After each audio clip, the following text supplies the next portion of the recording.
Hello friends. இன்னைக்கு பார்க்க போகிறது அன்னியா பாலிடிக் அண்ட் ஃபெர்டிலைசர் கம்பெனி பற்றி.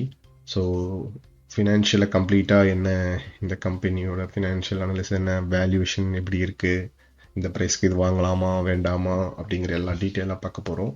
ஸோ ஆஸ் நேம் சஜஸ்ட், அதாவது நேம் பார்த்த வரைக்குமே இது ஒரு ஃபெர்டிலைசர்ஸ் ப்ரொடியூஸ் பண்ணுற கம்பெனி, பாலிடிக் அண்ட் ஃபெர்டிலைசர்ஸ். ஸோ இதோட financial performance for the last 4 years எடுத்து பார்த்தீங்கன்னா அதோட நெட் சேல்ஸ் பார்த்தீங்கன்னா ட்ராப் டவுன் ஆகிட்டே வந்திருக்கு. ஸோ 40, 28, 31, 13 அண்ட் ஆப்ரேட்டிங் மார்ஜின் நல்லா இம்ப்ரூவ் ஆகி வந்திருக்கு. ஸோ கீ ஃபினான்ஷியல் பார்த்தீங்கன்னா வந்து ரிட்டர்ன் ஆஃப் ஈக்விட்டி பார்த்தீங்கன்னா வந்து அதுவும் வந்து 9%, 3%, 18%, 20%, பட் இம்ப்ரூவ் ஆகிருக்கு. பட் ஆனால் இது ஒரு ஸ்டேபிளாக இல்லை. அதுக்கப்புறம் ப்ரைஸ் டு ஏர்னிங் ரேஷியோ பார்த்தீங்கன்னா பேஸ்ட் அப்பான் இப்போ வந்து ரைஸ் பண்ணி ப்ரைஸ் பேண்ட் பார்த்தீங்கன்னா 13 ரூபாலேருந்து 14 ரூபாய்க்கு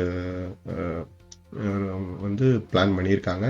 ஸோ மேக்ஸிமம் ப்ரைஸ் வந்து 14 ரூபான்னு வச்சுட்டா கூட இதோட ப்ரைஸ் டு ஏர்னிங் ரேஷியோ வந்து பார்த்தீங்கன்னா இந்த கம்பெனியோட price to earning ratio 16.28. So 16x it's under value stock. So less than 18x இருக்கிற கம்பெனி எல்லாமே அண்டர் வேல்யூ ஸ்டாக் தான்.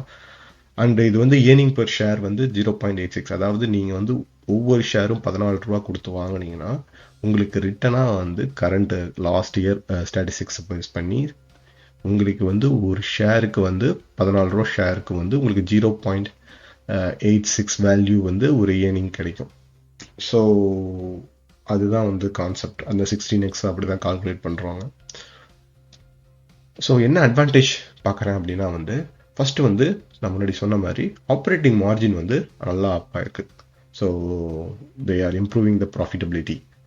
அண்டு ரெண்டாவது வந்து பார்த்தீங்கன்னா வந்து ஐபிஓஸ்க்கு இப்போ வந்து நிறைய ஃபண்ட்ஸ் கிடைக்குது, ஜியோகிராஃபிக்கலாக எக்ஸ்பென்ஷன் ஆகுறாங்க.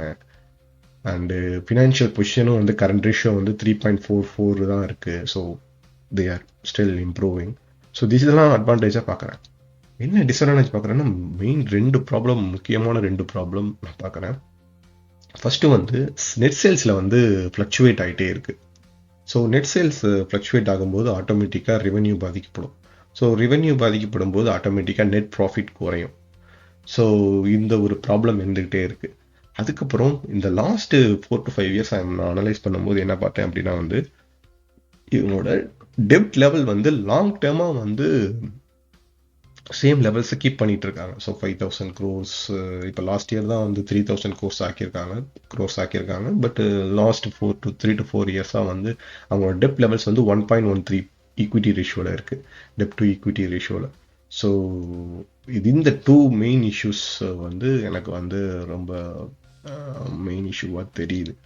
ஸோ என்னோட பெர்ஸ்பெக்டிவில் இந்த கம்பெனி லாங் டேர்மாகவும் ஷார்ட் டேர்மாகவும் நான் வாங்க மாட்டேன். ஏன் அப்படின்னா வந்து இவங்க வந்து ஸ்ட்ராங்காக இம்ப்ரூவ்மெண்ட்ஸ் ப்ராஃபிட்டபிலிட்டியில் சொல்லியிருக்காங்க, லிக்விடிட்டியும் சொல்லியிருக்காங்க. பட் என்ன பிரச்சனை அப்படின்னா வந்து ரெவென்யூவும் டெபிட்டும் வந்து அவங்க வந்து சரி பண்ண வேண்டியிருக்கு. ஸோ இது ரெண்டும் சரி பண்ணாமல் I should not buy this. Because valuation படி இது வந்து 16x we can purchase. But ரெவென்யூவும் டெபிட் மேனேஜ்மெண்ட்டும் ப்ராப்ளமேட்டிக்காக இருக்கும்போது, it's a main core issues இருக்கும்போது ஐ டோ நாட் சஜஸ்ட் இந்த கம்பெனி வாங்குறது. ஸோ இதான் என்னோட பெர்ஸ்பெக்டிவ். உங்களுக்கு ஏதாவது கொஷின்ஸ் இருந்துச்சு அப்படின்னா வந்து நீங்கள் கமெண்ட்ஸில் போஸ்ட் பண்ணுங்கள். If you like this video, like and subscribe. Thank you.